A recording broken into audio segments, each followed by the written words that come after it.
BBFCL ৰ নতুন এপ্ৰেন্টিছ আহিছে তেতিয়া পোষ্ট কিমান আছে 38 ভেকেন্সি তেতিয়া ভিডিঅ'টো হেকলৈকে চাই থাকক যদি চেনেলটো নতুন প্লিজ চেনেলটো সাবস্ক্ৰাইব কৰি ল'ব কাৰণ মই এনেকুৱা টাইপৰ ভিডিঅ'ছ আনি থাকো তেতিয়া চাওক BBCL মানে হ'ল Brahmaputra valley fertiliser corporation limited আৰু পোষ্ট কি ইয়া হ'ল এপ্ৰেন্টিছ জব নহয় মানে ট্ৰেইনিং টাইপৰ সেইটো আপোনাৰ এপ্ৰেন্টিছ বুলি কয় ইয়াৰ পোষ্ট কিমান আছে পোষ্ট আছে 38 পোষ্ট আৰু ইয়াত আপোনালোকে কোনে কোনে এপ্লাই কৰিব পাৰিব চাওক আপোনালোকে যদি গ্ৰেজুৱেট বা ডিপ্ল'মা বা ITI বা HSLC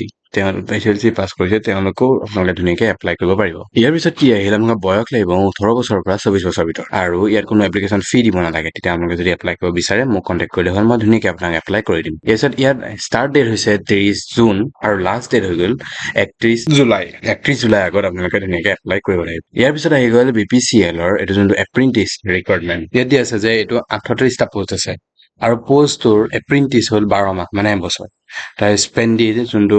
মই যোৱাকালি এটা ভিডিঅ'ত মই আপোনালোকক কৈছো যে স্পেণ্ডিড কোনটো এডুকেশ্যন কোৱালিফিকেশ্যনৰ কাৰণে কিমান স্পেণ্ডিড দিয়ে মই সেইটো যোৱাকালি এটা ভিডিঅ'ত ধুনীয়াকৈ কোৱা আছে যদি ভিডিঅ'টো চোৱা নাই যদি প্লিজ ভিডিঅ'টো চাই ল'ব মই ডিছক্ৰিপশ্যনত লিংকটো দি দিম তেওঁলোকৰ এজ লিমিট কিমান এজ লিমিট হ'ল 18 পৰা 24 বছৰ বয়স 1 জুন 2026 তাৰিখে আপোনালোকৰ 18 পৰা 24 বছৰ বয়স হ'ব লাগিব ইয়াৰ পিছত আহি গ'ল এজ ৰিলেক্সেশ্যনৰ কথা যদি আপোনালোক OBC NCL হয় তেতিয়া 3 বছৰ ৰিলেক্সেশ্যন পাব যদি আপোনালোক ST SC হয় তেতিয়া 5 বছৰ যদি বিকলাংগৰ আনৰিজাৰ্ভ বা EWS হয় তেতিয়া 10 বছৰ আৰু বিকলাংগ OBC NCL হলে 13 বছৰ আৰু বিকলাংগ ST SC হলে 15 বছৰ ইয়াত আপোনালোকে ৰিলেক্সেশ্যন পাব ইয়াত দিয়া আছে যে এডুকেশ্যন কোৱালিফিকেশ্যন কি কেনেকুৱা আছে বা আপোনালোকৰ কোনটো কোৱালিফিকেশ্যনৰ কাৰণে কোনটো মানে জব থাকিব মানে পোষ্ট থাকিব আৰু সিট কিমান আছে গোটেইখিনি এই লিষ্টখনত দিয়া আছে তেতিয়া এবাৰ ভালকে যদি আপোনালোকে চাই লয় স্ক্ৰিনশ্বট মানে ভিডিঅ'টো পজ কৰি তেতিয়ালে ধুনীয়াকৈ বুজি পাই যাব গোটেইখিনি মই পঢ়ি নিদিওঁ তথাপিও মই ওপৰৰ পৰা অলপ দেখাই দিছো যে এইটো যোনটো প্ৰডাকশ্যন কেমিকেল ইঞ্জিনিয়াৰিং আছে তাৰ কাৰণে আপোনালোকৰ BEd বা BTech লাগিব আৰু আপোনালোকৰ সিট দুটা আছে ইয়াত তেনেকে যদি আপোনালোকৰ চাই HSLC যোনটো দি আছে HSLC প্লাছ ITI অকল মেট্ৰিক পাছ হ'লে নহ'ব তাৰ লগত আপোনালোকৰ ITIও লাগিব তাৰপিছত মেচিনিষ্ট তাৰ কাৰণে আপোনালোকৰ ট্ৰেড এপ্ৰেন্টিছ তাৰ কাৰণে এটা পোষ্ট আছে তাৰপিছত তেনেকে গোটেইখিনি যিমানখিনি দেখিছে HSLC লগত ITI লাগিবই ইয়াৰ পিছত আহি গ'ল আপোনালোকৰ যোনটো BA মানে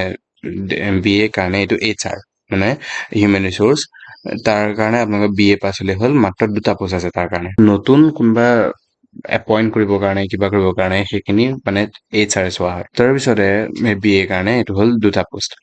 ইয়াৰ পিছত আহি গ'ল আপোনালোকে কেনেকৈ এপ্লাই কৰিব চাওক আপোনালোকে যদি নিজে এপ্লাই কৰিব নোৱাৰে তেতিয়াহ'লে মোক কণ্টেক্ট কৰিলে হ'ল মই ধুনীয়াকৈ আপোনাক সেইটো এপ্লাই কৰি দিম ইয়াৰ পিছত আহিল আমাৰ ইম্পৰ্টেণ্ট ডেটছ হ'ল এইটো 30 জুন